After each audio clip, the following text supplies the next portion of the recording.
नमस्कार विद्यार्थी मित्रांनो, मी अर्जुन कदम तुमचं सर्वांचं स्वागत करतो आपल्या ऑनलाईन प्लॅटफॉर्मवरती, जिथे आपण राजकीय घडामोडी ज्या आहेत, करंट अफेअर्स त्या समजून घेणार आहोत.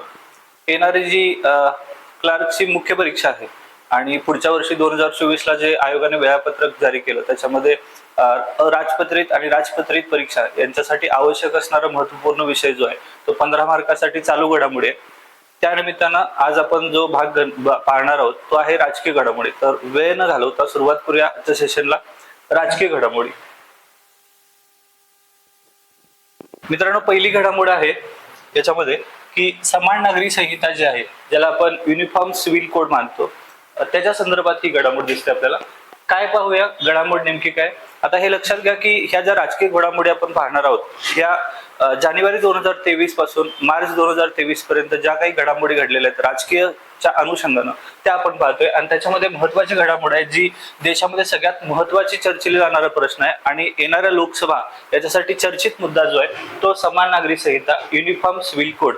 हा मुद्दा चर्चेला का आला तर आपल्या सर्वांनाच माहित आहे की डीपीएसपी जे आहेत, डीपीएसपी म्हणजे मार्गदर्शक तत्वे, या DPSP directive principle of state policies याच्यामध्ये मार्गदर्शक तत्वामध्ये आर्टिकल 44 जो आहे तो समान नागरी कायदा याच्याबद्दल सांगतो, आपल्याला सर्वांनाच माहित आहे. मग याच्या संदर्भात युसीसी चाचपणी करण्यासाठी उत्तराखंड आणि गुजरातच्या सरकारनं केलेल्या समित्या ज्या आहेत त्या सुप्रीम कोर्टाने ज्या आहेत ते कायदेशीर ठरवलेले आहेत. आता काय झालेलं आहे पहा, उत्तराखंडचे मुख्यमंत्री कोण आहेत तर उत्तराखंडचे मुख्यमंत्री आहेत पुष्कर सिंग धामी आणि गुजरातचे मुख्यमंत्री कोण आहेत भूपेंद्र पटेल. या सरकारने काय केलं तर युसीसी जी आहे ती चाचपणीसाठी उत्तराखंड आणि गुजरात सरकारने कायदेशीर समित्या निर्माण केल्या. आता हे आपल्याला माहित आहे की 22वा जो कायदा आयोग आहे, 22व्या कायदा आयोगात याचे अध्यक्ष आहेत अवस्थी साहेब, आणि याने असं सांगितलं होतं की देशामध्ये सध्या समान नागरी कायदा लागू करता येईल का याच्या संदर्भात चाचपणी करा. आणि म्हणून ज्या ज्या देशांच्या मध्ये बीजेपी शासित घटक राज्यांच्या मध्ये सरकार आहेत त्यांनी काय केलं, युसीसी संदर्भात चाचपणी करण्यासाठी काय केल्या, समिती स्थापन केल्या. आणि या समितीसाठी सुप्रीम कोर्टामध्ये ज्यावेळी जनहित याचिका दर्ज झाल्या त्यावेळेस सुप्रीम कोर्टाचे सीजेआय आहेत, chief justice of India Dhananjaya Chandrachud साहेब, पुढच्या येणाऱ्या परीक्षेमध्ये यांच्यावरती प्रश्न असू शकतो कारण हे आहेत 50वे सरन्यायाधीश. ओके, 50वे सरन्यायाधीश. आपल्याला माहित आहे की सुप्रीम कोर्ट जे आहे भारताचं ते 28 जानेवारी 1950 हे भारताचं सुप्रीम कोर्ट जे आहे याची स्थापना झाली आणि याचे पहिले सरन्यायाधीश कोण होते, ते होते कानिया साहेब, सरन्यायाधीश कानिया साहेब. आणि त्यानंतर हे पहिल्यापासून आतापर्यंतचे हे कितवे आहेत, 50वे. त्यामुळे लक्षात ठेवा धनंजय चंद्रचूड साहेब हे सुप्रीम कोर्टाचे सरन्यायाधीश 50वे. आणि यांनी काय केलं तर 9 जानेवारी 2023 या दिवशी ज्या आहेत त्या समित्या ज्या आहेत ज्या सरकारने युसीसी चाचपणीसाठी केल्या होत्या त्या वैध ठरवल्या. त्यामुळे त्या राज्यांच्या मध्ये याच्या संदर्भात ज्या चाचण्या होत्या त्या वैध ठरवल्या. आणि मग कलम 162 जो आहे तो इथं आर्टिकल 162 संविधानाचा आपल्याला महत्वपूर्ण आहे. काय सांगतं आर्टिकल 162 आपल्याला सर्वांनाच माहित आहे, आर्टिकल 163 आणि आर्टिकल 164. पण इथं आर्टिकल 162 चा मुद्दा जो आहे तो महत्वाचा आहे. आर्टिकल 163 आणि आर्टिकल 164 आहे याच्या संदर्भात सीएम आणि राज्यपाल यांच्यासाठी संबंध जे आहेत ते सांगितले संविधानामध्ये. ठीक आहे, म्हणजे राज्यपाल जो आहे याने काय करायचं, सीएम आणि मंत्रिमंडळाच्या नुसार काय करायचं असतं, काम करायचं असतं. हे आर्टिकल 163 आणि आर्टिकल 164च्या मंत्र्याच्या संदर्भात आहेत. पण आर्टिकल 162 काय सांगतं, आर्टिकल 162 हे राज्यांच्या कार्यकारी अधिकाराची व्याप्ती सांगतं आणि राज्यांना जे काही कार्यकारी अधिकार दिलेले आहेत त्याच्या व्याप्तीमध्ये त्यांना हा अधिकार आहे की अशा पद्धतीचं काय करू शकते, ती समिती स्थापन करू शकते. भारतामध्ये कुठल्या राज्यांच्या मध्ये केवळ हा आर्टिकल 44 ऍक्टिव्ह आहे तर गोवा राज्यामध्ये. गोव्याच्या स्थापनेपासून म्हणजे जिथं पोर्तुगीजांची राजवट होती तेव्हापासूनच तिथं समान नागरी कायदा जो आहे तो मुद्दा तिथं आहे. म्हणजे तिथं एकमेव राज्य आहे गोवा असं की जिथं भारतामध्ये आर्टिकल 44 समान नागरी कायदा हा लागू आहे. आता हा आर्टिकल 162 चा मुद्दा जो आहे तो खूप महत्वपूर्ण आहे. राज्याच्या कार्यकारी अधिकाराची व्याप्तीमध्ये सुप्रीम कोर्ट स्पष्टपणे सांगतं की राज्यांना हे अधिकार आहेत की ते काय करू शकतात, समान नागरी कायद्यासाठी काय करू शकतात, समिती स्थापन करू शकतात. आता इथं प्रश्न काय विचारला जाऊ शकेल, उत्तराखंड जे सरकार आहे त्या उत्तराखंड सरकारने त्या समान नागरी कायद्यासाठी कुठली समिती, कुणाच्या अध्यक्षतेखाली समिती नेमलेली आहे, तर याचं उत्तर असणार आहे न्यायमूर्ती रंजना प्रकाश देसाई. ठीक आहे, तर हे लक्षात घ्या, न्यायमूर्ती रंजना प्रकाश देसाई. आता यांनी काय केलेलं आहे, तर उत्तराखंड सरकारने म्हणजे पुष्पर सिंग धामी या सरकारने काय केलं, उत्तराखंड राज्यामध्ये आर्टिकल 44 इम्प्लिमेंटेशन करण्यासाठी काय केलं, न्यायमूर्ती रंजना प्रकाश देसाई यांच्या अध्यक्षतेखाली समिती निर्माण केली. आता हा मुद्दा जो आहे तो अजून एका दृष्टीने महत्वाचा आहे की सध्या जे जम्मू काश्मीर आहे, जम्मू काश्मीर आणि लडाख यांची जी पुनर्रचना आहे, पुनर्रचनेचा मुद्दा आर्टिकल 82च्या अंतर्गत आहे. संविधानाच्या कलम नंबर 82 मध्ये हा पुनर्रचना येतो. म्हणजे लक्षात ठेवा, समजा मी इथं आर्टिकल 79 मध्ये संसद केली, ट्रिक्स लॉजिक नुसार जे आहे ते करंट अफेअर्स केलं तर खूप फायदेशीर ठरेल तुम्हाला. आर्टिकल 79 मध्ये काय संसद आहे, आर्टिकल 80 मध्ये ही आहे राज्यसभा, आर्टिकल 81 मध्ये लोकसभा, आणि ह्या दोघांना एकत्रित करा म्हणजे इथं होतं 82 पुनर्रचना. ठीक आहे, ह्या मुद्दा आहे पुनर्रचनेचा. या तर जम्मू काश्मीर आणि लडाखच्या पुनर्रचनेसाठी कुठली समिती गठन केली सरकारने, तर त्याच्या अध्यक्ष सुद्धा याच आहेत रंजना प्रकाश देसाई. आणि इथं सुद्धा उत्तराखंड सरकारमध्ये समान नागरी कायद्यासाठी कुठली समिती स्थापन केलेली आहे, तर हे आहेत न्यायमूर्ती रंजना प्रकाश देसाई. आता आर्टिकल 44 जो आहे हा 44चा मुद्दा केंद्र सूची, राज्य सूची आणि समवर्ती सूची यापैकी लक्षात ठेवा, समान नागरी कायदा करण्याचे अधिकार हे सगळे जे आहेत जसं केंद्र करू शकतं तसं राज्य सुद्धा करू शकतं. म्हणजे पुढच्या काळात महत्वाचा विषय हा येणार आहे की जर आर्टिकल 44 बनलं तर आर्टिकल 44चा आणि ह्या आरक्षणाचा काही संबंध आहे का, हा सगळ्यात महत्वाचा ज्वलंत प्रश्न आहे.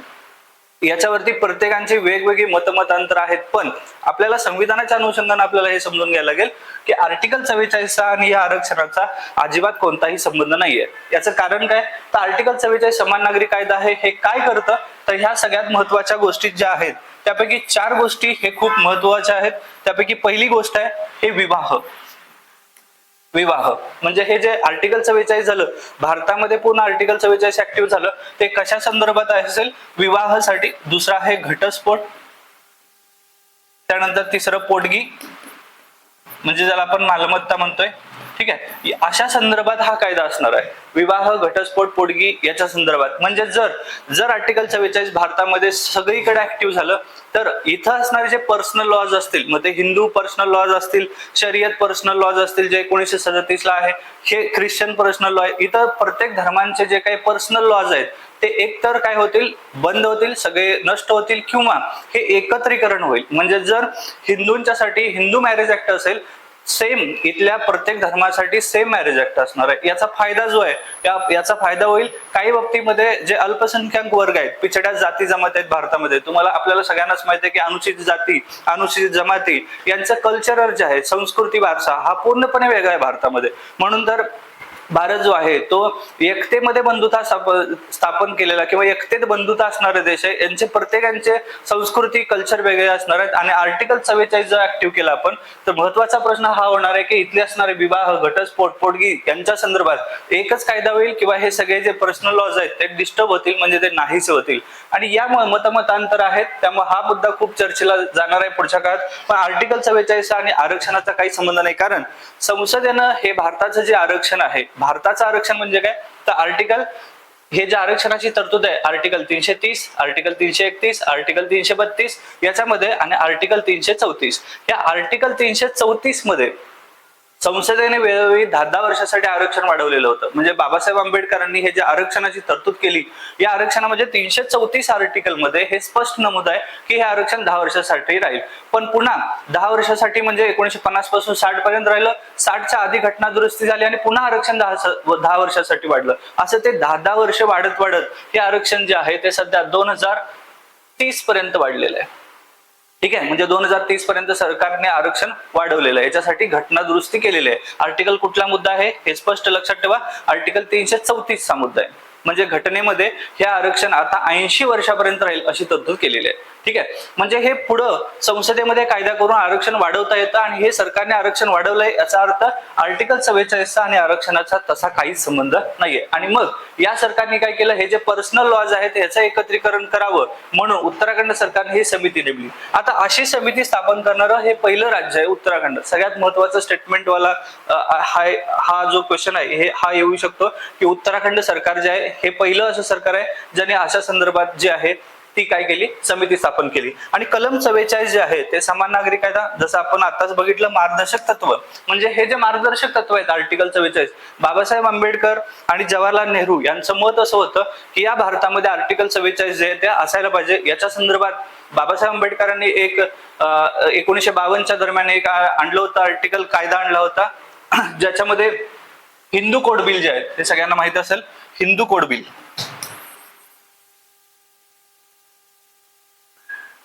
बघा, हिंदू कोड बिल. आणि हिंदू कोड बिल जे आहे हे मांडलं बाबासाहेबांनी, पण तिथं असणाऱ्या संसदेमध्ये असणाऱ्या त्या काळाच्या कॉन्स्टिट्यूशन असेंब्लीमध्ये, राज्यसभा लोकसभा याच्यामध्ये बऱ्याच असणाऱ्या उजव्या विचारसरणीच्या लोकांना हिंदू कोड बिल जे आहे त्यांच्यावरती टीका होत्या, त्याच्यावरती आरोपपत्र होतं. हिंदू कोड बिल हे मान्य व्हावं, एक बाजूने एक लोक होते आणि दुसरीकडे अशी लोक होती ज्यांच्यामध्ये हिंदू कोड बिल मान्य न होऊ नये म्हणून. आणि याच्यामुळे बाबासाहेब आंबेडकरांनी आपल्या खासदारकीचा राजीनामा दिला होता आणि पुढच्या काळात नेहरू सरकारने, म्हणजे पंडित नेहरूच्या सरकारने हिंदू कोड बिल जे आहे ते टप्प्याटप्प्याने आणलं. हेच आहे सध्याचं जे विस्तारित आर्टिकल 44 आहे.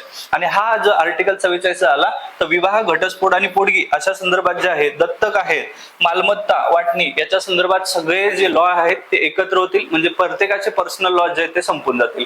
याच्यामुळे काही चांगले बदल होतील, पण यात काही असे बदल आहेत जे भारताच्या असणाऱ्या संस्कृतीला कदाचित पुढच्या काळात आपल्याला बघायला लागणार आहे की अशा पद्धतीचा बदल झाला तर भारताच्या असणाऱ्या इथं असणारे जे अल्पसंख्याक आहेत, पिछडे वर्ग आहेत, त्यांच्यावरती या आर्टिकलचा काय परिणाम होईल. पण हे सगळ्यात महत्वाचं की गोव्यामध्ये आर्टिकल 44 जे आहे ते ऍक्टिव्ह आहेच, पण इथं आर्टिकल 44 असताना स्टेट जे आहे गोवा हे ठरवेल की कशा पद्धतीचं इम्प्लिमेंटेशन करायचं.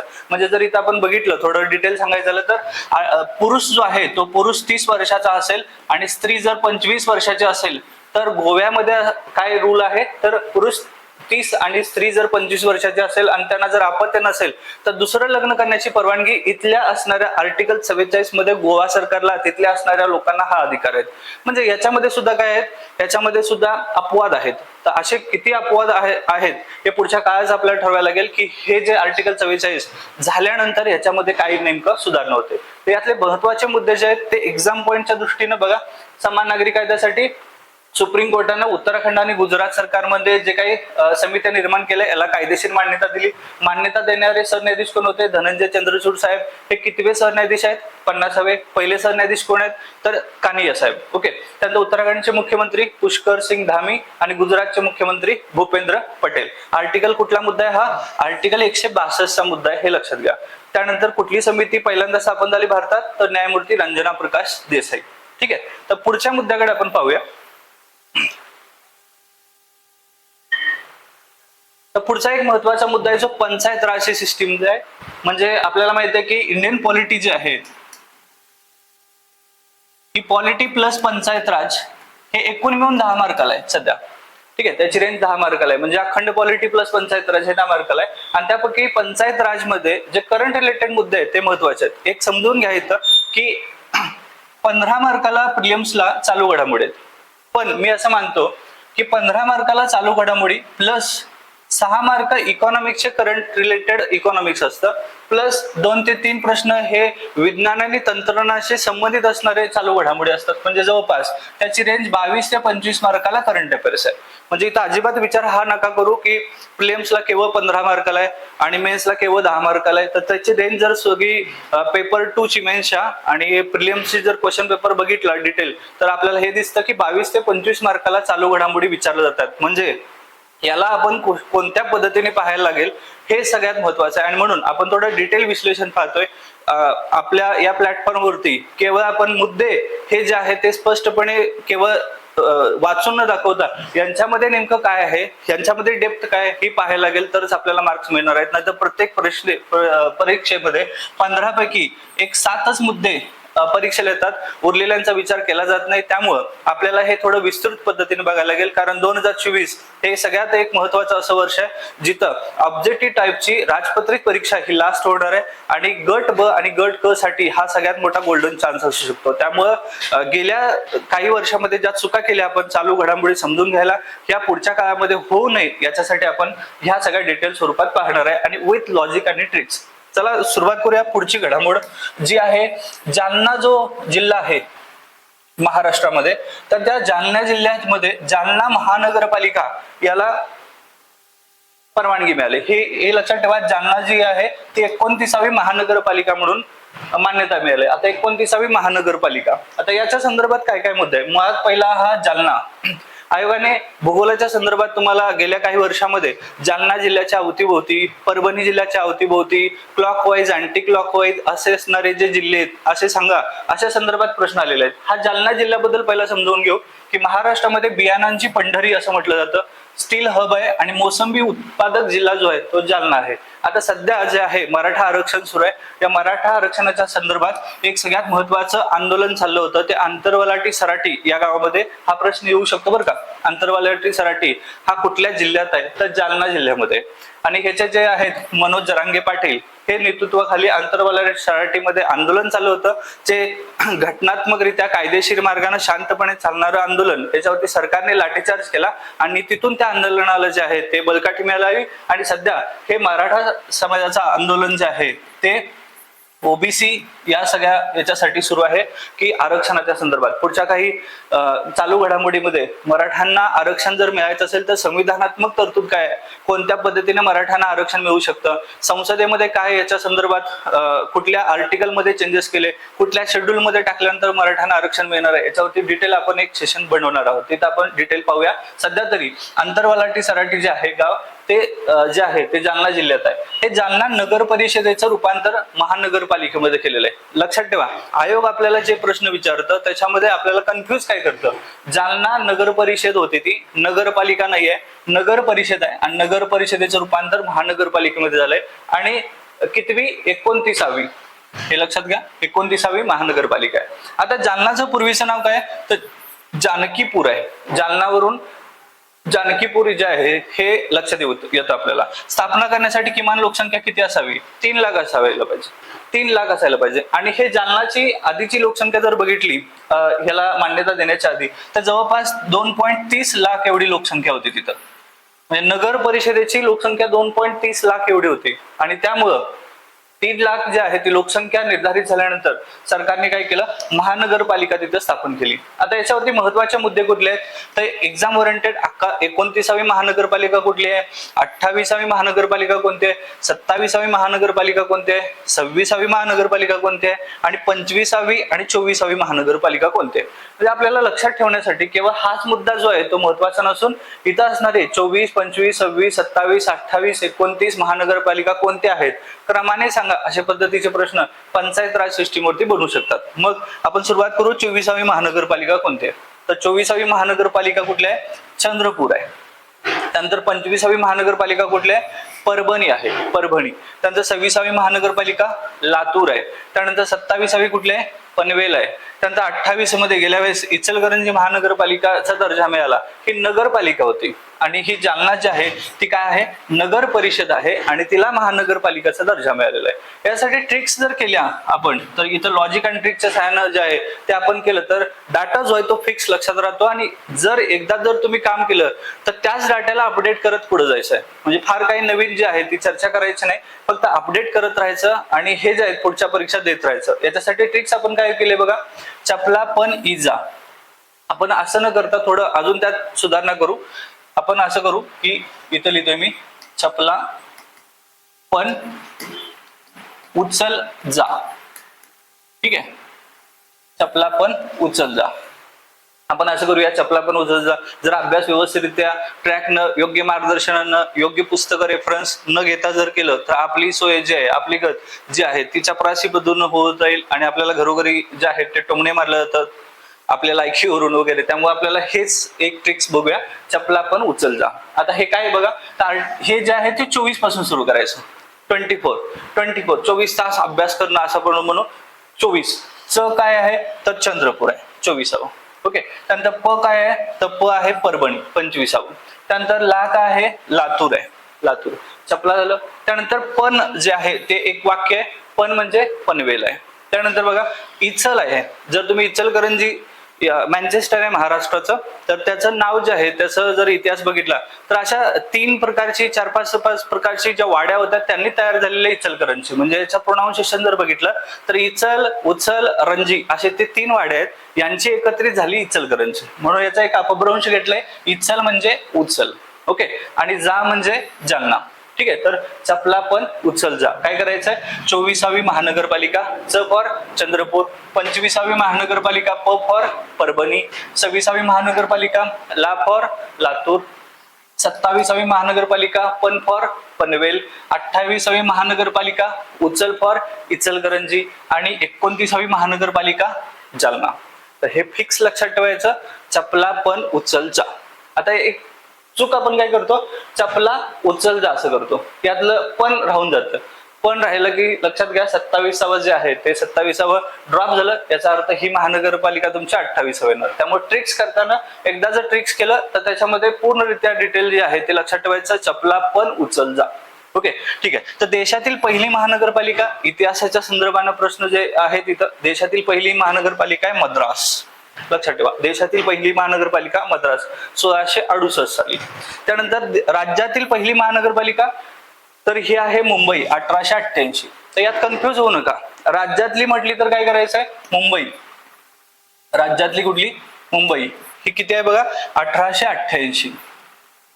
1888. आणि देशातील जर विचारलं तर ते आहे मद्रास. मद्रास ही आहे 1600च्या काळात, 1668. ओके, देशात सर्वाधिक महानगरपालिका कुठे आहेत? तर महाराष्ट्रात आहेत. महाराष्ट्रामध्ये देशातील सर्वात जास्त महानगरपालिका आहेत. त्यामुळे जर प्रश्न आला तर जालन्यावरती 29वी महानगरपालिका लगेचच सुरुवात करायचं. 24, 25, 26, 27, 28, 29 चपला पण उचल जा. ओके, क्लिअर आहे काय? बघा, ट्रिक्स वगैरे जे आहेत ते लिहून घ्या.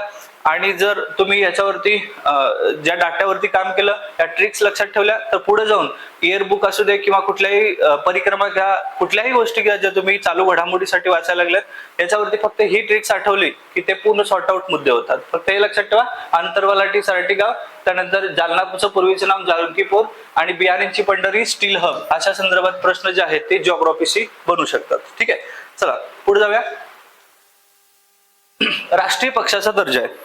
हा जो मुद्दा आहे हा याला खूप सारे ज्याला आपण म्हणूया की पार्ट पडलेले आहेत. कारण सध्या जो आहे महाराष्ट्रामध्ये सुप्रीम कोर्टाचे जे केसेस आहेत, मग ते राष्ट्रवादी काँग्रेस असू दे, शिवसेना फुटीर गट असू दे, याच्या संदर्भात देशाच्या सुप्रीम कोर्टामध्ये जे काही या संदर्भात म्हणजे 52व्या घटना दुरुस्ती संदर्भात जे काही पक्षांतरबंदी कायद्या संदर्भात जे काही केसेस सुरू आहेत, तिथले असणारे न्यायनिवाडे सुरू आहेत, याच्यावरती 100% एक प्रश्न जो आहे तो बनणार आहे. आणि याच्याशी रिलेट करतो निवडणूक आयोग.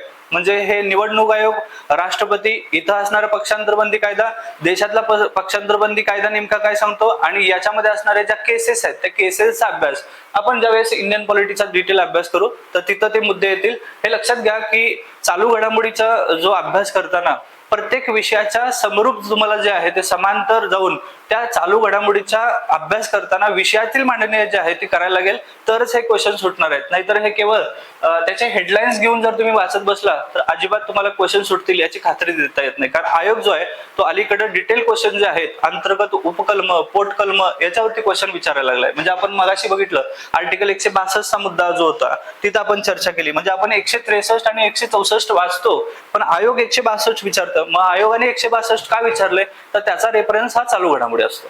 ठीक आहे, चला बघूया. आपला राष्ट्रीय पक्षाचा दर्जा मिळालाय. आप म्हणजे कोण आहे? आम आदमी पक्ष.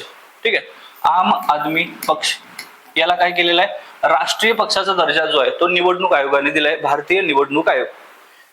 भारतीय निवडणूक आयोगाने 10 एप्रिल 2023 रोजी आपला राष्ट्रीय पक्षाचा दर्जा जो आहे तो बहाल केलेला आहे. आता याच्या संदर्भात असे वेगवेगळे मुद्दे आहेत. एक एक मुद्दे आपण पाहत जाऊया. याच्याशी कोरिलेटेड करणारे भारतीय संविधानातले मुद्दे काय आहेत ते पाहत जाऊया. पहिला आहे, सध्या देशात किती राष्ट्रीय पक्ष आहेत? तर देशात किती राष्ट्रीय पक्ष आहेत? 6 राष्ट्रीय पक्ष सध्या आहेत. चला इथं बघा, भारताचा पहिला राष्ट्रीय पक्ष म्हणजे राष्ट्रीय पक्षाची तुलना केली तर पहिला आहे ते 1885 मध्ये हा काँग्रेस आहे, जो आहे भारतीय राष्ट्रीय काँग्रेस ज्याला आपण म्हणतो. ठीक आहे, हा हाताचा मुद्दा बघा. ठीक आहे, हा हात उजवा आहे. ठीक आहे, तर हा आहे भारतीय राष्ट्रीय काँग्रेस 1885. ही आय काँग्रेस आहे. पुढे आपण ज्या वेळेस डिटेल पाहणार आहे संविधानाचं तर तिथं आपण याचा 1885 भारतीय राष्ट्रीय काँग्रेस ॲलन ॲक्टन हुम यांनी सुरुवात केली होती. ठीक आहे, याच्या संदर्भात मुद्दे इतिहास संदर्भात आहे. भाजपाची स्थापना झाली, हा राष्ट्रीय पक्ष आहे. त्यानंतर भाजप 1980 ला स्थापन झाला होता. कमळ हे राष्ट्रीय चिन्ह आहे त्यांचं. ठीक आहे, त्यानंतर बहुजन समाज पक्ष बसपा ज्याला आपण म्हणतो 1984 मध्ये भारतीय समाज पार्टी म्हणजे मायावती यांचा पक्ष आहे. बसपा बहुजन समाज पार्टी. ठीक आहे, हा किती सालचा आहे? साल महत्वाचा आहे बरं का. चिन्हाशी जे प्रश्न आहेत ते मेन्सला येतात, पण सगळ्यात महत्वाचा सगळ्या PYQ काढून बघा तर तुम्हाला अलीकडे एक प्रश्न जो आहे तो 100% दिसेल. आयोग सध्या विचारतोय पक्षाची स्थापना किती वर्ष झाली. म्हणजे गेल्या प्रिलिमला भाकप विचारलं, माकप विचारलं, समाजवादी पक्ष विचारलं, साम्यवादी पक्ष विचारले. याचा अर्थ त्यांना केवळ काय पाहिजे? स्थापना पाहिजे. ठीक आहे, तर हे महत्वाचे मुद्दे आहेत. बसपाची स्थापना 1984. त्यानंतर कांशीराम म्हणून होते, तर त्यांनी केलेली होती. मार्क्सवादी कम्युनिस्ट पक्ष 1964, CPIM ज्याला आपण म्हणतो, माकप, ह्याला लक्षात ठेवा, माकप 1964. आणि आयोगाने जे विचारलं होतं आता अलीकडं ते भाकप विचारलं होतं. म्हणजे इथं आहे बघा, भारतीय कम्युनिस्ट पार्टी, याची स्थापना विचारलं होतं 1925. 1925 मध्ये भारतीय कम्युनिस्ट पक्ष, आणि इथं आहे हा राष्ट्रीय पक्ष. म्हणजे माकपला राष्ट्रीय पक्षाचा दर्जा आहे, पण भाकपचा राष्ट्रीय पक्षाचा दर्जा जो आहे तो काढून टाकलेला आहे. 1964 मध्ये मार्क्सवादी कम्युनिस्ट पक्षाची स्थापना झाली होती. हातोडा आणि विळा, हावी लक्षात ठेवा, हातोडा आणि विळा जो आहे तो याचं चिन्ह आहे. त्यानंतर आम आदमी पक्ष हा 2012 ला स्थापन झालेला आहे. 2012 आप, झाडू हे चिन्ह आहे. सध्या आपण बघतो की दिल्लीमध्ये यांचं सरकार आहे. दिल्ली युनियन टेरिटरीमध्ये मुख्यमंत्री अरविंद केजरीवाल आहेत. आणि आता सध्या पंजाब इथं सुद्धा यांचं सरकार आलेलं आहे. पंजाबचे मुख्यमंत्री भगवंत मान यांच्या CM आहेत ते तिथले, भगवंत मान साहेब. ठीक आहे, तर इथं दोन ठिकाणी यांचं सरकार आहे. आणि सध्या गुजरात या राज्यांच्या मध्ये किंवा गोवाच्या निवडणुकीमध्ये यांना पर्याप्त मतं मिळाली, आणि राष्ट्रीय पक्षाचा दर्जा प्राप्त करण्यासाठी जे निकष आहेत ते निकष या सरकारने पूर्ण केले आम आदमी पक्षाने, आणि म्हणून यांना राष्ट्रीय पक्षाचा दर्जा मिळालेला आहे. त्यानंतर NPP, नॅशनल पीपल्स पार्टी.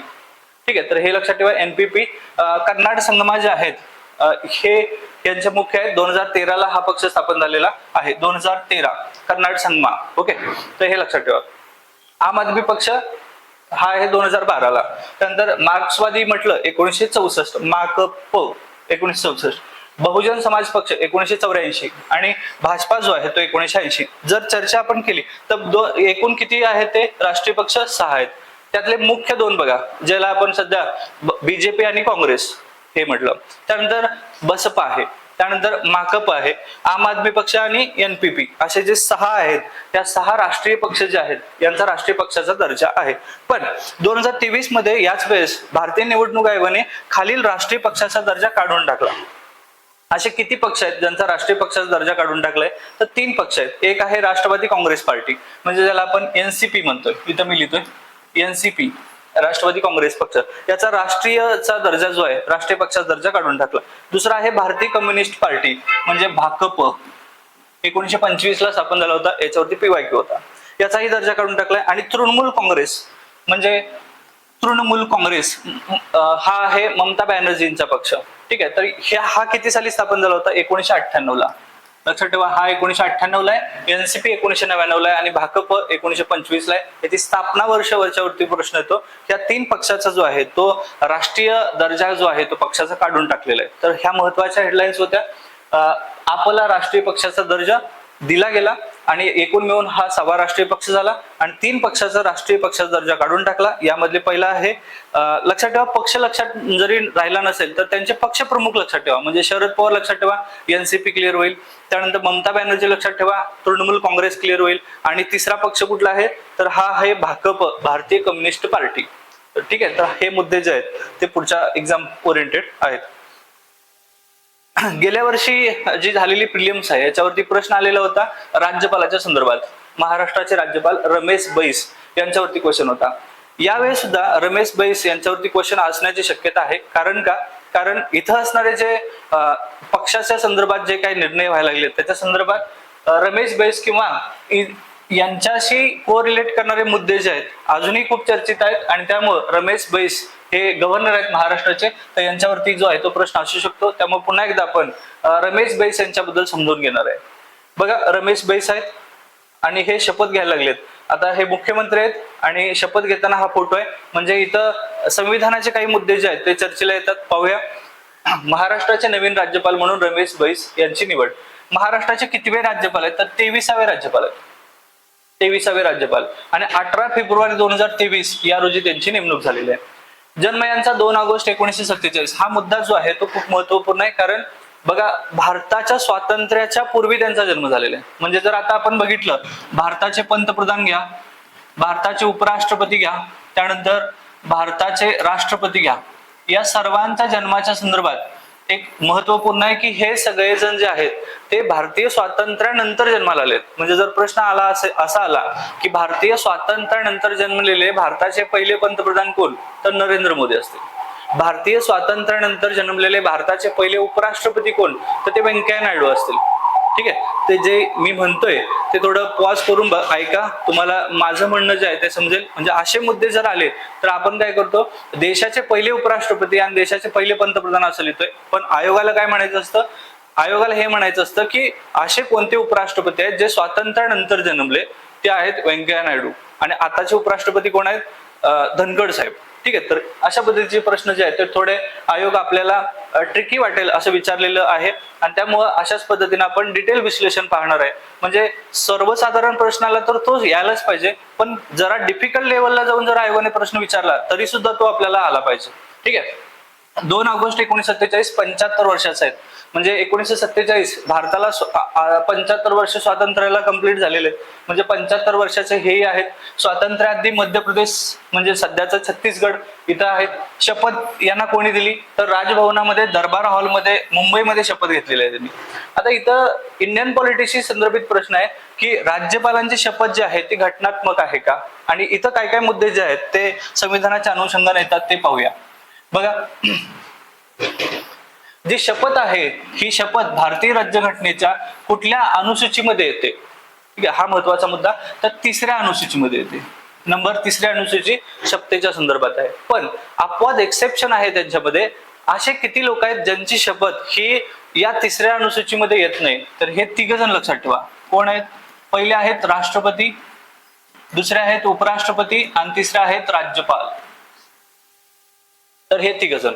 म्हणजे बाकीच्या सर्वांची शपथ, मुख्यमंत्री घ्या, त्यानंतर पंतप्रधान घ्या, कॅबिनेट मंत्री घ्या, राज्याचे कॅबिनेट मंत्री घ्या, कुठलेही असतील, महान्यायवादी, कॅग, हे सगळे, सुप्रीम कोर्टाचे सरन्यायाधीश, सुप्रीम कोर्टाचे अन्य न्यायाधीश, हायकोर्टाचे मुख्य न्यायाधीश, हायकोर्टाचे अन्य न्यायाधीश, हे सगळे जे आहेत हे शपथ 3ऱ्या अनुसूचीनुसार घेतील. पण आर्टिकल म्हणजे 3ऱ्या अनुसूचीमध्ये शपथ घेत नाहीत असे किती जण आहेत, 3 जण आहेत. राष्ट्रपती, उपराष्ट्रपती आणि राज्यपाल. म्हणजे ह्यांच्या शपथी कुठे आहेत, तर ते कॉन्स्टिट्यूशन मध्ये आहेत. भारतीय संविधानाच्या मध्येच यांची शपथ दिलेली आहे. म्हणजे राष्ट्रपती शपथ घेतात आर्टिकल 60 मध्ये, लक्षात ठेवा, आर्टिकल 60 मध्ये राष्ट्रपती शपथ घेतात. म्हणजे हे संविधानात्मक शपथ आहे यांची. ठीक आहे, आर्टिकल उपराष्ट्रपती जर बघितलं तर आर्टिकल 69 मध्ये घेतात, आणि राज्यपाल घेतलं तर आर्टिकल 159 मध्ये घेतात. म्हणजे आले का, करंट अफेअर्स मध्ये करताना आपण संविधानाचे मुद्दे जे आहेत ते घेतले. म्हणजे एकतर प्रश्न यातला येईल किंवा या संदर्भात येईल. ठीक आहे, तर हे लक्षात घ्या. कलम 159 मध्ये मुंबई हायकोर्टाचे प्रभारी मुख्य न्यायाधीश आहेत ते संजय गंगापूरवाला यांनी यांना शपथ दिलेली आहे. म्हणजे लक्षात ठेवा, हे 3 शपथीच्या नमुन्यामध्ये बघा, राष्ट्रपतीला शपथ कोण देतो, तर राष्ट्रपतीला शपथ देतात भारताच्या सुप्रीम कोर्टाचे सरन्यायाधीश. जर ते नसतील तर सुप्रीम कोर्टाचे अन्य न्यायाधीश देतील. उपराष्ट्रपतीला शपथ कोण देतात, तर हे लक्षात ठेवा, इथं आर्टिकल 69 मध्ये हे मुद्दे जे आहेत इथं हे महत्वाचे आहेत. आणि राज्यपालाला शपथ कोण देतात, तर राज्यपालाला शपथ कोण देतात, तर त्या राज्याच्या हायकोर्टाचे मुख्य न्यायाधीश, नसतील तर ज्येष्ठ न्यायाधीश. म्हणजे हाच मुद्दा जो आहे तो राज्यपाल रमेश बैस यांना शपथ कोणी दिली, तर त्या राज्याच्या हायकोर्टाचे मुख्य न्यायाधीशांनी शपथ दिली. आणि शपथ जी आहे ती कुठली आहे, घटनात्मक आहे. राष्ट्रपतीचं कलम 60, उपराष्ट्रपतीचा कलम 69 आणि राज्यपालाचा कलम 159 यांनी शपथ जी आहे ती मराठीतून घेतलेली आहे. हा एक सगळ्यात महत्वाचा भाग आहे. ओके, शपथ मराठीतून घेतली. आणि 22वे राज्यपाल कोण होते, तर भगतसिंग कोश्यारी हे होते 22वे राज्यपाल, आणि त्यांनी राजीनामा दिलेला आहे. आता लक्षात ठेवा, इथं परत मुद्दा आला संविधानाचा की भारतीय संविधानामध्ये गव्हर्नर जे आहे ते गव्हर्नर राजीनामा कुणाकडे देतील. आता मी भारतीय संविधानामध्ये असं वाक्य बोललो, याचं कारण आहे की राजीनामा जर गव्हर्नर द्यायचा असेल तर कोणत्या तरी आर्टिकलच्या अनुषंगाने देत असतो. म्हणजे आर्टिकल 156, आर्टिकल 156 मध्ये काय, त्याचा राजीनामा, आणि तो कुणाकडे देणार, तर राष्ट्रपतीकडे देईल. ठीक आहे, तर हे लक्षात ठेवा, सगळ्यात महत्वाचा मुद्दा, राष्ट्रपती ज्याची अपॉइंटमेंट करतो ते व्यक्ती त्याच्याकडेच राजीनामा देतात. सगळ्यात सिंपल. आणि राजीनामा जे आहे ते राष्ट्रपतींच्याकडे या गव्हर्नरने दिला, भगतसिंग कोश्यारींनी. ठीक आहे, आता 156 चा मुद्दा जो आहे तो इथं परत येतो. त्यामुळं जर आयोगाने प्रश्न जे आहे ते PYQ ला याच मध्ये विचारलेले आहेत की राजीनामा, पदावधी आणि मर्जी, तर हे 3 महत्वाचे मुद्दे आहेत. ठीक आहे. बघा, राजीनामा भारताचे असणारे राष्ट्रपती असतील त्यांच्याकडे या गव्हर्नरनी राजीनामा देत असतो. ठीक आहे, म्हणजे हा राजीनामा कुठल्या कलमाचा भाग आहे? 156. दुसरा आहे पदावधी. आता याच्यामध्ये दोन मुद्दे आयोग जे आहेत ते आपल्याला विचारतं. पहिलं, जर असं विचारलं राज्यपालाला पदावधी निश्चित नसतो, हे विधान बरोबर आहे का? बरोबर आहे. आणि जर असं विचारलं असेल राज्यपालाला सर्वसाधारण कालावधी जो आहे तो 5 वर्ष असतो, हे बरोबर आहे का? बरोबर आहे. आयोग जे आहे ते कोणत्या स्टेटमेंटमध्ये हे विचारलेलं आहे, हा सगळ्यात महत्वाचा मुद्दा आहे. म्हणजे पदावधी जो आहे इथला, हा पदावधी 5 वर्षाचा सर्वसाधारण असू शकतो किंवा मर्जी असू शकतं, म्हणजे पदावधी निश्चित नसून राष्ट्रपतीच्या मर्जीवर आहे असं सुद्धा असू शकतं. म्हणून आर्टिकल 156 जे आहेत यामध्ये 3 महत्वाचे मुद्दे आहेत. पहिला मुद्दा राजीनामा, दुसरा मुद्दा आहे हा पदावधीचा, आणि तिसरा मुद्दा आहे मर्जीचा. म्हणून मी याला ट्रिक्स करतोय. रापम, रापम हे लक्षात ठेवा. आर्टिकल 156 रापम आहे. रा फॉर काय आहे? राजीनामा आहे. प फॉर काय आहे? पदावधी आहे. आणि म फॉर काय आहे? हा आहे मर्जी. तर 3 मुद्दे आर्टिकल 156च्या अनुषंगाने. आता इथे हे एक लक्षात घ्या की ज्यावेळेस आपण राष्ट्रपती चर्चा करणार आहे तर राष्ट्रपती याचं महाभियोग जो आहे, राष्ट्रपतीवरती महाभियोग हा घटनेतील कोणत्या कलमात आहे असा मुद्दा जर आला, राष्ट्रपतीचा महाभियोग, मी काय म्हणतोय बघा, महाभियोग हा घटनेतील कोणत्या कलमात आहे? तर तुम्ही लगेच म्हणणार काय सर साधे सोपे प्रश्न विचारायला लागलाय. तर हे लक्षात ठेवा, सगळेजण काय म्हणाल? 61 मध्ये. Right, okay. तर हे लक्षात घ्या की हा चूक आहे. राष्ट्रपतीचा महाभियोग घटनेतील 61 मध्ये नाहीये. ठीक आहे. आता जर नवीन काय सांगत असेल तर नवीन अजिबात नाही. आयोग जी विचारण्याची पद्धत आहे ती डेप्थ आहे, आणि तुम्ही मात्र अभ्यास जो आहे तो वरवर करायला लागलाय हे समजून घ्या.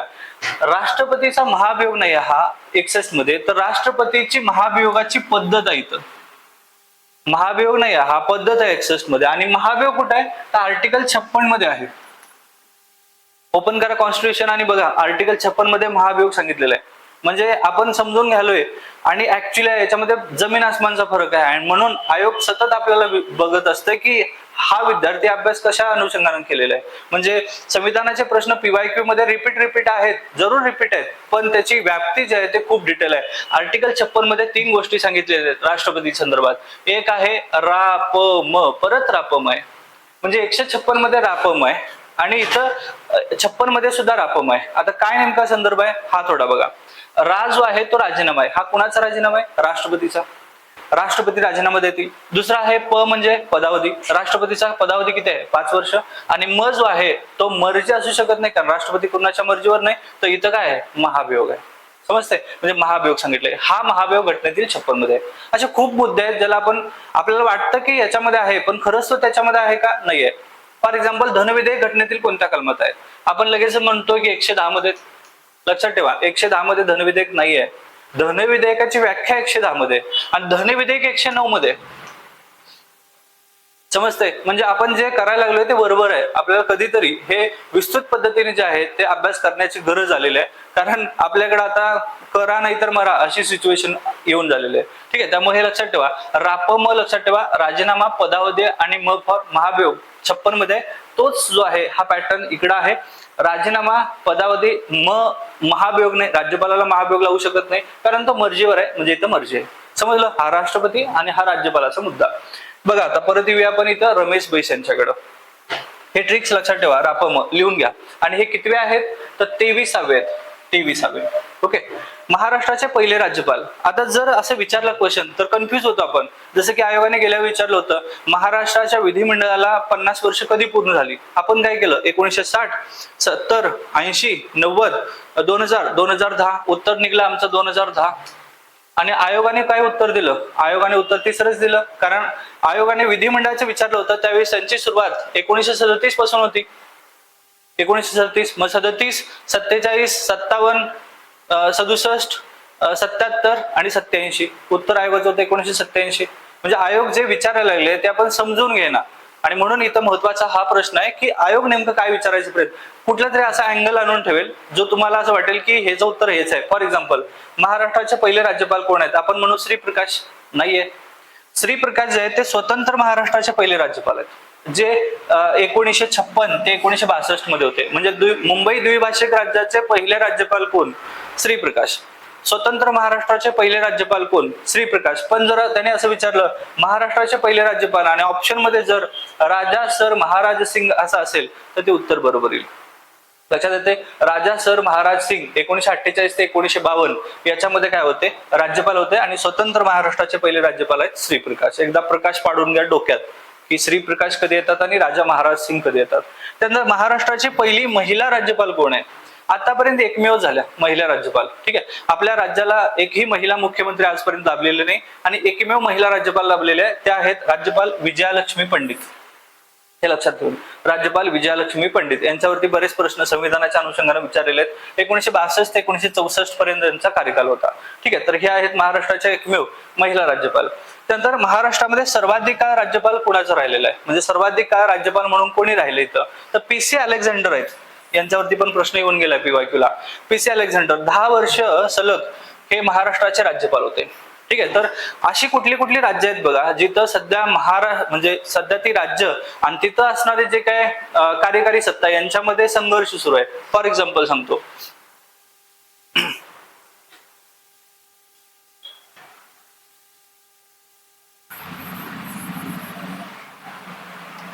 तमिळनाडू हे एक राज्य घ्या, तमिळनाडू. ठीक आहे, तर सगळेच राज्यपाल आपल्याला काय पाठ करायचे नाहीत. असे महत्वाचे राज्यपाल ज्यांचा संबंध सध्या करंट अफेअर्स मध्ये जो आहे तो विस्तृतपणे यायला लागला. तमिळनाडूचे मुख्यमंत्री कोण आहेत? तर एम.के. स्टॅलिन आहेत. स्टॅलिन.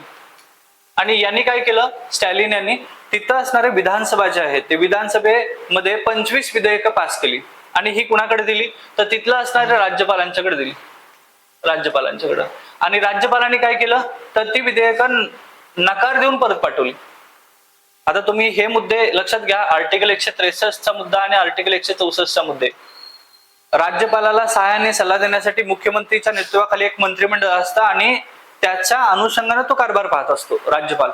याचा अर्थ आहे की मुख्यमंत्री आणि मंत्रिमंडळाच्या सल्ल्यानंच त्याने काम करायलाच पाहिजे. पण इथं मुख्यमंत्री आणि मंत्रिमंडळ जे सांगतं ते राज्यपाल हे नाकारायला लागलेत. त्यामुळं हे सगळे मंडळी जे आहेत ते सुप्रीम कोर्टात जातात आणि सुप्रीम कोर्ट मग त्याच्यावरती निर्णय देतं. मग इथले येतात राज्यपाल कोण आहेत चर्चित? तर एन रवी आहेत. एन रवी.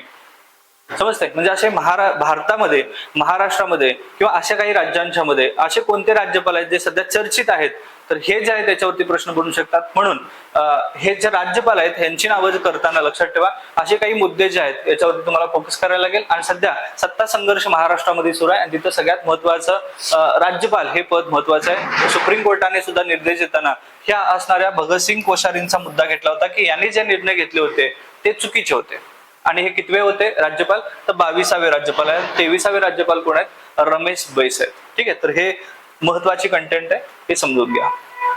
पुढे आपण जाऊया. बैस यांचा अल्प परिचय नेमका काय तो पण पाहूया.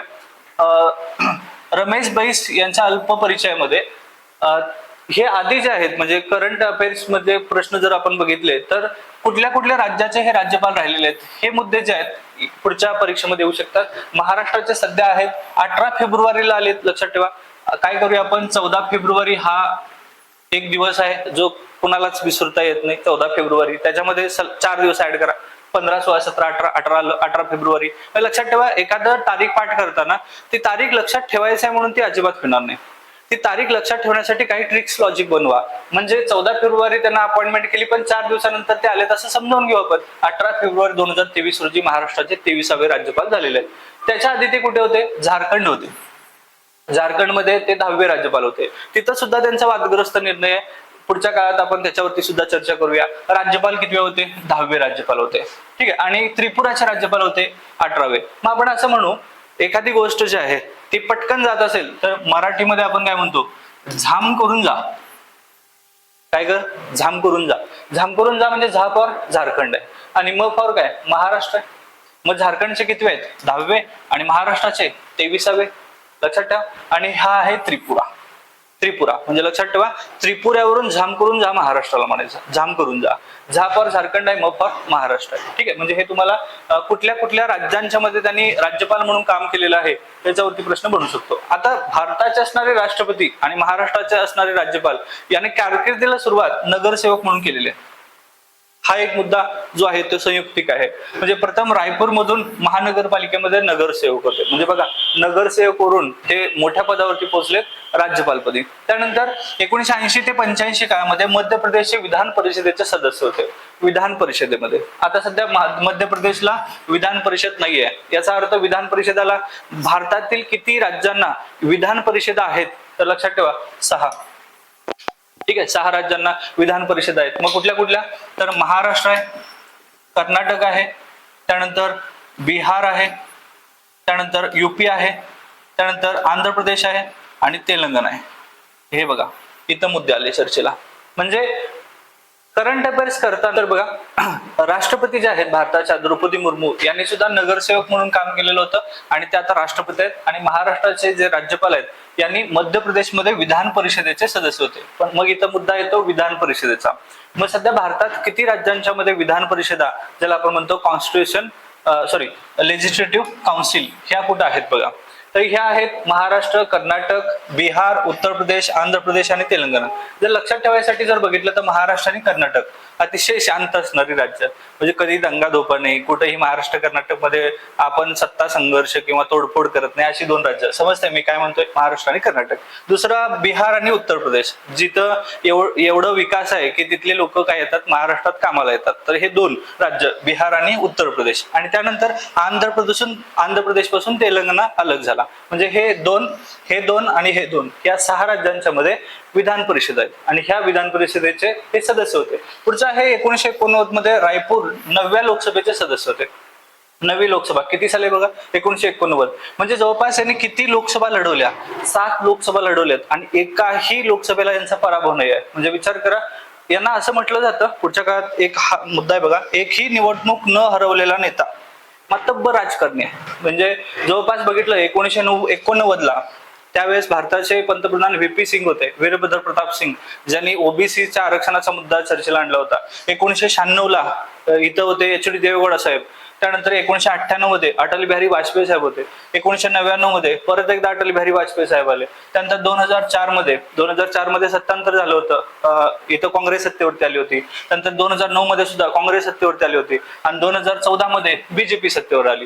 म्हणजे हा जो काळ आहे हा बीजेपीचा सगळ्यात वाईट काळ होता. 2004 ते 9 किंवा 2009 ते 14 हा जो काळ आहे, मनमोहन सिंग सरकार युपीए पार्ट 1 आणि युपीए पार्ट 2 चं सरकार असताना यावेळेस यांच्याकडे ती एक मोठी जबाबदारी होती. हे काय होते तर या काळात सामाजिक न्याय आणि सक्षमीकरण या समितीचे स्थायी समितीचे अध्यक्ष होते आणि इथं भाजपाचे लोकसभेतले मुख्य प्रतोद होते. म्हणजे ज्या काळात बीजेपीला थोडा वाईट काळ सुरू होता, विरोधी पक्षात होती बीजेपी 2009 ते 14 मध्ये, त्यावेळेस भाजपाच्या लोकसभेतील मुख्य पक्ष प्रतोद म्हणून होते. आणि यांनी कुठं काम केलंय बघा, 1990 ते 97 मध्ये लोकलेखा समितीचे सदस्य राहिलेले आहेत. लोकलेखा समितीचे सदस्य केंद्रीय पोलाद आणि खाणकाम मंत्री होते ज्यावेळी अटल बिहारी वाजपेयी सरकार सत्तेवरती होतं. म्हणजे वाजपेयींच्या काळात खाणकाम मंत्री होते. त्यानंतर केंद्रीय राज्यमंत्री रसायन आणि खते मध्ये होते. त्यानंतर भाजपाच्या लोकसभेचे मुख्य प्रतोद होते ज्यावेळेस बीजेपी जो आहे तो विरोधी पक्षात होता. आणि 2014 ते 19 ही जी लोकसभा आहे ज्यामध्ये नरेंद्र मोदी सरकार पार्ट 1 होतं, तर त्या काळात यांच्याकडे सामाजिक न्याय सक्षमीकरण स्थायी समितीचं अध्यक्षपद होते. एवढ्यावरती प्रश्न जे आहे ते विचारला तर मुद्दे काय असतील, 7 वेळा यांनी काय लढवलेले आहे, लोकसभा लढवलेले आहे, नगर परिषदेचे सदस्य होते आणि अटल बिहारी वाजपेयी सरकारमध्ये हे रसायन खते आणि खाणकाम मंत्रीमध्ये होते. विशेष काय यांचं तर छत्तीसगड धनुर्विद्या ऑलिम्पिक संघटनेचे अध्यक्ष आहेत. धनुर्विद्या ऑलिम्पिक संघटना याचे अध्यक्ष आहेत छत्तीसगडचे आणि एकही निवडणूक न हरवलेला नेता म्हणून यांच्याकडे पाहिलं जातं. हे आहेत मातब्बर रमेश बैस, जे महाराष्ट्राचे राज्यपाल होते. पुढचे हेडलाईन्स महत्वाचे आहे, जे स्टार्ट आपण केलं 22वी कायदा आयोग. 22वा कायदा आयोगाने सांगितलं काय होतं की भारतामध्ये आर्टिकल 44 याची चाचपणी करा म्हणून सांगितलं होतं.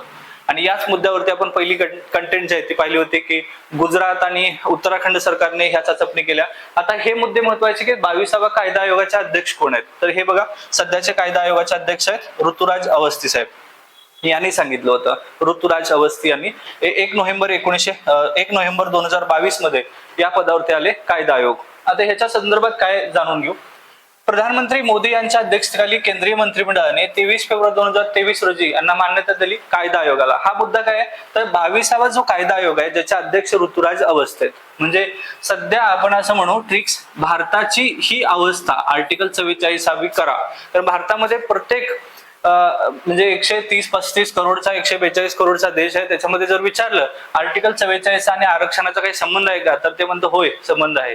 आपल्याला फिक्स माहिती आहे ज्याला संविधान माहित आहे की आरक्षणाचा आणि त्या समान नागरी कायद्याचा काही संबंध नाही. पण भारताची आता अवस्था काय आहे तर अवस्था काय आहे अवस्थी समजते. हे ट्रिक्स लक्षात ठेवा. आणि हे आहेत 22वा कायदा आयोगाचे अध्यक्ष अवस्थी. आणि यांना काय केलेलं आहे मुदतवाढ दिलेली आहे. आणि ही मुदतवाढ 31 ऑगस्ट 2024 पर्यंत दिलेली आहे. 31 ऑगस्ट 2024 म्हणजे आपली इथं प्रिलिम्स परीक्षा संपते 2024 मधली. म्हणजे हे महत्वाचे आहेत साहेब. ठीक आहे. ऋतुराज अवस्थी म्हणजे यांना 31 ऑगस्ट 2024 पर्यंत मुदतवाढ दिली. भारत सरकारच्या आदेशाने स्थापन झालेला असतो कायदा आयोग. आता याच्यामध्ये महत्वाचे मुद्दे बघा. कायदा आणि न्याय मंत्रालय यांची सल्लागार संस्था आहे ही कायदा आयोग. काय काम करते तर कायदेशीर सुधारणावर संशोधन आणि सल्ला देतं. भारत सरकारला कायदेशीर आयोगाबाबतीत सल्ला देईल. जसं आर्टिकल 44 गेल्या वेळेस जो हा 22वा आयोग होता. 21वा आयोग बघा इथं हा प्रश्न PYQ मध्ये विचारला होता. 21वा आयोगाचे अध्यक्ष कोण होते तर ते बलबीर सिंग चौहान होते. बलबीर सिंग चौहान. ठीक आहे. तर यांनी पण सांगितलं होतं आर्टिकल 44 संदर्भात पाठपुरावा करा. आणि त्यांनी परत सांगितलं होतं की आर्टिकल 44 स्थापन करण्याची योग्य वेळ नाहीये.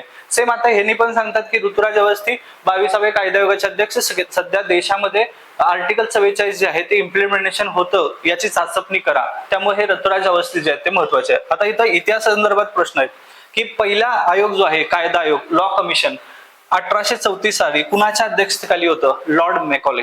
आता इथं हे मुद्दा कुठला आला तर हा आला 1834. म्हणजे आपल्याला माहिती आहे 1828 मध्ये कोण आला होता बेंटिंग लॉर्ड विल्यम बेंटिंग. तर बेंटिंगचा काय आणि अध्यक्ष कोण आहे लॉर्ड मेकॉले. याच्या संदर्भात काय होतं 1833 चार्टर्ड ऍक्ट. लक्षात येते का 1833 चार्टर्ड ऍक्ट. आणि या चार्टर्ड ऍक्ट मध्ये एक कमिशन आणलं लॉ कमिशन. आणि लॉ कमिशनरचं अध्यक्ष कुणाला केलं लॉर्ड मेकॉलेला. आणि हाच होता पहिला कायदा आयोग. याचा अध्यक्ष आहे लॉर्ड मेकॉले. ठीक आहे. तर हा महत्वाचा मुद्दा आहे. आयोग काय विचारतं आयोगाला हे लय आवडतं की पहिले कोण आहेत. जर तुम्ही गेल्या 4 वर्षाच्या प्रश्नपत्रिका काढून बघितल्या तर राष्ट्रीय मागासवर्गीय आयोगाचे पहिले अध्यक्ष कोण राष्ट्रीय महिला आयोगाचे पहिले अध्यक्ष कोण सध्या हे पहिलं विचारतो आयोग. ठीक आहे. तर तसा संदर्भाचा प्रश्न आहे. स्वातंत्र्यानंतर पहिला जो आयोग स्थापन झाला कायदा आयोग याचे अध्यक्ष कोण आहेत तर MC सेटलवाड आहेत. ठीक आहे. म्हणजे लक्षात ठेवा कायदा आयोग काय झाला सेटल झाला आपण असं म्हणू सेटलवाड. ठीक आहे. आणि इंग्रजांच्या काळात जर बघितलं तर कोण आहे लॉर्ड मेकॉले. म्हणजे हेच प्रश्न असे आहेत की भारताचे सुप्रीम कोर्टाचे सरन्यायाधीश पहिले कोण आहेत तर भारताचं सुप्रीम कोर्ट म्हणजे नेमकं त्यांनी काय विचारलंय तर लक्षात ठेवा आपण मगाशी बघितलं कानिया साहेब आहेत. पण जर ऑप्शन मध्ये इलिझा इम्पे असतील तर ते बरोबर येईल. कारण त्यांनी जे विचारलेला क्वेश्चन आहे तो इलिझा इम्पे जे आहे ते 1773 नुसार 1774च्या सुप्रीम कोर्टाचे अध्यक्ष म्हणजे सरन्यायाधीश विचारले. म्हणजे ते असतील इलिझा इम्पे. आणि 28 जानेवारीला कोण असतील कानिया साहेब. म्हणजे आयोग काय विचारते हे पहिलं आपल्याला जाणून घ्यायला लागेल. ठीक आहे. नाहीतर आपण काय करत जातो फक्त आपल्याला जे माहिती आहे तेच उत्तर देत येतो. आपण उत्तर करतो बीला आयोग देतो येला. आपण उत्तर येला करून येतो आयोग बीला करतो. याचा अर्थ आपण तो प्रश्न समजावून नाही घेत आहे. त्यामुळे लक्षात ठेवा जर विचारलं पहिला आयोगाचे अध्यक्ष कोण मेकॉले. आणि सध्या स्वातंत्र्यानंतर विचारलं तर ते MC सेटलवाड. आणि सध्या किती आयोग झाले 22 आयोग झाले. 22वे कोण आहेत हेच आहेत ऋतुराज अवस्थी. आणि 21वे कोण आहेत बलबीर सिंग चौहान. रचना काय असते हा मेन्स पॅटर्न आहे. म्हणजे जर क्लर्कच्या मेन्स असेल क्लास 2च्या मेन्स असतील राज्यसेवेच्या मेन्स असतील तर तुम्हाला हा पॅटर्न येईल. याची रचना कशी आहे एक अध्यक्ष असतो एक पूर्णकालीन सदस्य असतो एक सदस्य सचिव असतो 2 अर्धवेळ सदस्य आणि 2 पदसिद्ध सदस्य असतात. म्हणजे बघा 2 आणि 2 4 5 6 आणि 7 एकूण मिळून स्ट्रक्चर असतं 7चं. लक्षात ठेवा कायदा आयोग हमसा 7 आहे. ठीक आहे 7. आणि कार्यकाल किती वर्षाचा असतो 3 वर्षाचा. आणि यांना मुदतवाढ दिलेली आहे सध्या किती 31 ऑगस्ट 2024 पर्यंत. ठीक आहे. तर हे आहेत 22वा कायदा आयोग अवस्थी साहेब. पुढे एक महत्वाचं आहे निवडणूक आयुक्तासाठी निवड समिती. आता हा मुद्दा नेमका कटलाय निवडणूक आयुक्तासाठी समितीची स्थापना झालेली आहे. म्हणजे सुप्रीम कोर्टामध्ये सध्या महाराष्ट्राच्या सत्ता संघर्षाचा प्रश्न होता. आणि सगळ्यांनाच माहित आहे की भारतामध्ये निवडणूक आयोग भारतीय निवडणूक आयोग याच्यावरती बोट ठेवलं जाते सध्या. आणि म्हणून सुप्रीम कोर्टाने सुद्धा याच्यावरती भारतीय निवडणूक आयोगाला ताशेरे ओढलेले आहेत आपल्याला माहित आहे. हा कॉन्स्टिट्युशनल बॉडी आहे. आर्टिकल 324 मध्ये याचा उल्लेख आहे.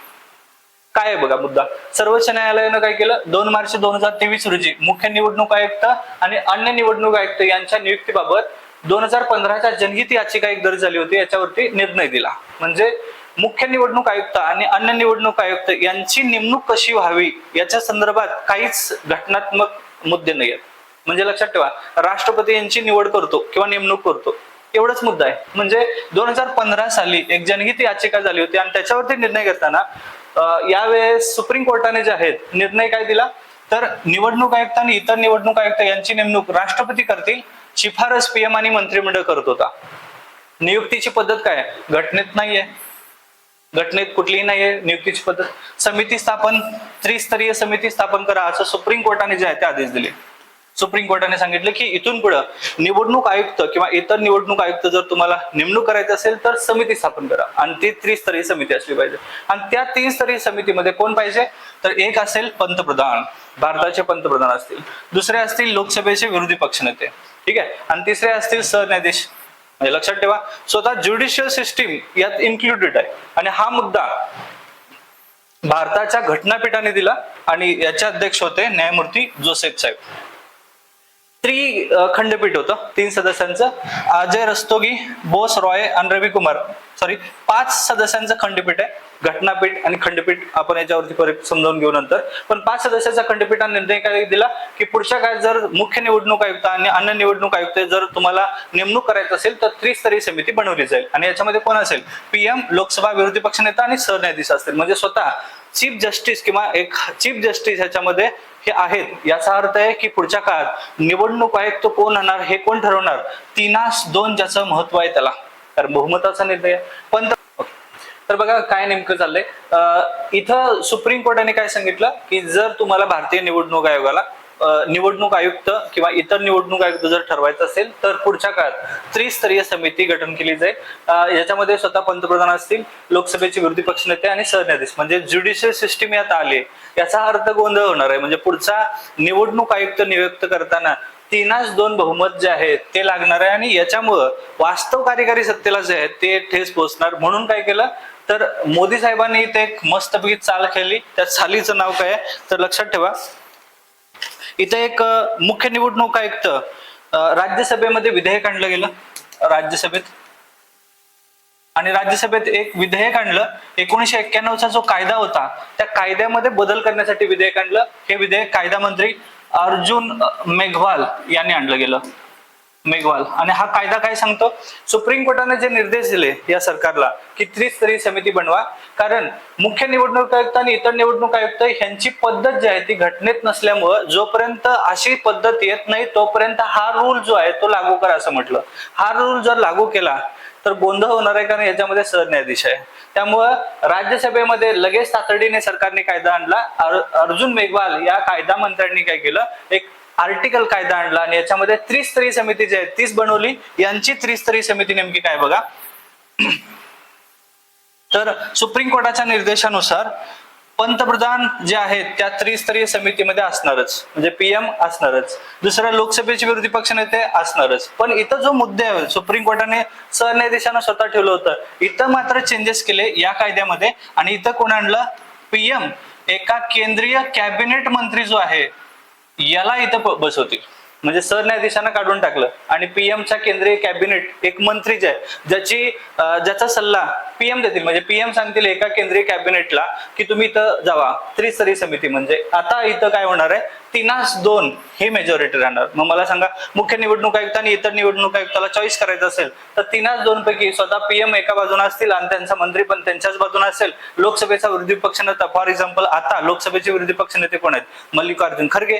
खरगे साहेब काय करतील, विरोध करतील. विरोध केला तरी काय टेन्शनच नाही, कारण 3-2 बहुमत आहे. म्हणजे हा मास्टर स्ट्रोक जो आहे त्या सरकारने खेळलेला आहे. 2023चं विधेयक आहे, 1919 राज्यसभेमध्ये पारित झालेलं आहे, लोकसभेत येईल. लोकसभेत पारित झालं की हा कायदा होईल आणि पुढच्या काळात अशा पद्धतीनं निवडणूक आयुक्त आणि इतर निवडणूक आयुक्त याचे चर्चेले जातील.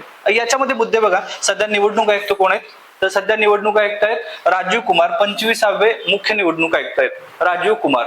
तर यासाठी ट्रिक सांगतो मी तुम्हाला, आपण यांना म्हणू राखू. अपमान करण्याचा अजिबात हेतू नाही. प्रेमात आणि युद्धात सर्व काही माप असं म्हणतात. आपण म्हणूया की एमपीएससीत सर्व काही माप आहे. तर राजीव कुमार. तर राजीव कुमार हे कितवे आहेत? 25वे. कारण का हे 25वे आणि हे 50वे हे खूप इम्पॉर्टंट आहेत. म्हणजे 25वे कोण आहेत? भारतीय निवडणूक आयुक्त आहेत. आणि 50वे कोण आहेत? या देशाचे सुप्रीम कोर्टाचे सरन्यायाधीश आहेत, धनंजय चंद्रचूड साहेब. त्यामुळे हे दोघंही महत्वाचे आहेत, राजीव कुमार. आणि इतर निवडणूक आयुक्त कोण आहेत? तर लक्षात ठेवा, निवडणूक आयुक्त पहिले आहेत अनुप पांडे, म्हणजे इतर निवडणूक आयुक्त, आणि दुसरे आहेत अरुण गोयल. म्हणजे आपण असं म्हणू पागल, पा फॉर पांडे आणि गल फॉर गोयल. तर हे दोघ जण आहेत. भारतीय निवडणूक आयोग कधी स्थापन झालेला आहे? 25 जानेवारी 1950. 25 जानेवारी 1950 पहिला. आणि पहिले जे आहेत निवडणूक आयुक्त सुकुमार सेन होते. 25 जानेवारी 1950 या दिवशी घटनात्मकरित्या हे जे भारतीय निवडणूक आयोग आहे तो आर्टिकल 324 मध्ये इन्क्लूड झाला. ठीक आहे. तर एवढ्या घडामोडी ज्या होत्या त्या पाहिलेल्या आहेत आपण. जानेवारी 2023 पासून एक 3 महिन्यापर्यंतच्या घडामोडी ज्या आहेत राजकीय स्वरूपात पाहिलेल्या आहेत, इन डिटेल पाहिलेल्या आहेत. केवळ हा प्रोग्राम वाचून दाखवणे नाही आहे मित्रांनो, डिटेल आपल्याला विश्लेषण करायचं आहे. पुढच्या काळात आपण नवीन अशा भागावरती घेणार आहेत जिथं क्रीडा घडामोडीवरती चर्चा करूया. तोपर्यंत थांबतो. जय हिंद.